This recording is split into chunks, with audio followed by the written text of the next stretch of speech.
Hello and welcome to the last way to find a solution with a system of equations with two lines. And that's going to be with elimination. So we've done graphing, we've done visually, we've done substitution, and now we're going to do elimination. And I will tell you beforehand, elimination is just the beginning of it. At the end, you're always going to have to do substitution at the end. So if you can't have one way that you're best at, you're going to get a lot more practice with substitution. That doesn't mean you will prefer it. So here's a couple examples set up for elimination in the most basic sense. So when you look at it here, what's the difference? Why would you do this instead of substitution? Well, for substitution, if you remember, it was almost always like an x equals something or a y equals something. And here we've got x and y on the same side, x and y on the same side, x and y on the same side, x and y on the same side. So when we see x and y on the same side for both lines, overall, I'm leaning towards elimination. So how do I do this mysterious elimination? Well, in the most basic sense, we're going to add these up and down like we're just adding 3 plus 6 is equal to 9. But now, instead, we're adding variables. And then on the right side, we're also going to add numbers. So let's take a look at this. Why is this set up in the best possible way? Because when we have a positive 3 and a negative 3, 3 minus 3 is 0, they cancel out. And that's what we want. We want to get rid of one variable. So in the most basic elimination problems, you'll always have a positive and negative already set up for you. Here it's the x's, but now I'm going to have to add up those y's. So negative 4 and negative 1 is negative 5y. Negative 18 and a positive 3, when I have opposite signs, I got to subtract and keep the sign of the larger number. Then I'm going to divide out to get rid of that multiplication. Same signs in multiplying and dividing is always positive, and that's going to give me half of my answer.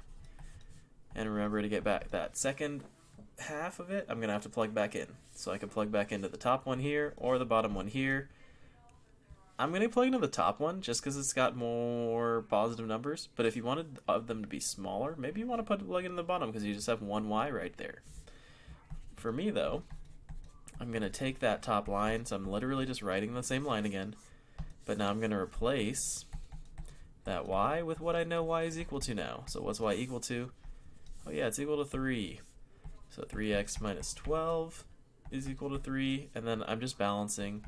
I'm doing the opposite of negative 12 to both sides and getting 3x equals 15. Sorry for the spacing. Dividing out and getting a nice five-erino.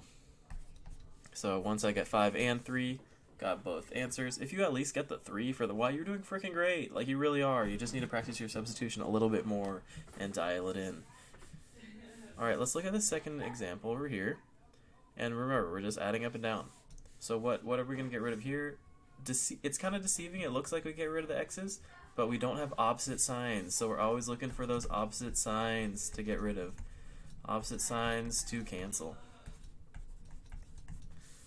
So on the right side here, or still on the left side, but in the middle, we got these positive 7, negative 7 y's. Those are going to be what we're canceling out here. So I'm not going to write 0y. I don't need to do that. It's 0y. I am going to add up my negative 2 and negative 2, though. And that's going to give me a nice negative 4x. Negative 4x. Right side, I got opposite signs. This is where people will mess up the most. They'll just keep on that negative 11 and bring it down. Make sure you add the two numbers on the right. And here it'll be a negative 8.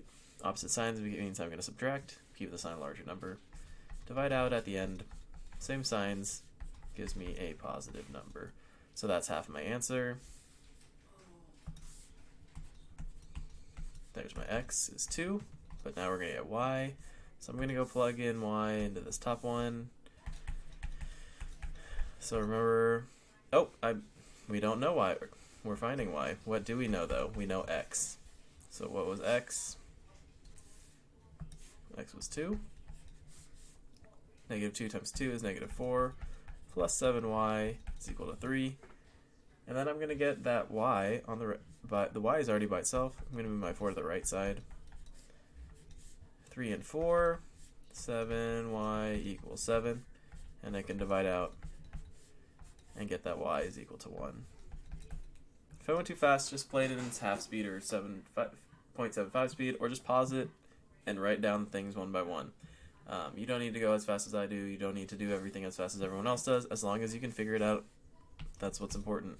So talk to me, talk to Feldman, talk to me again, talk to Feldman again, and, talk to me again.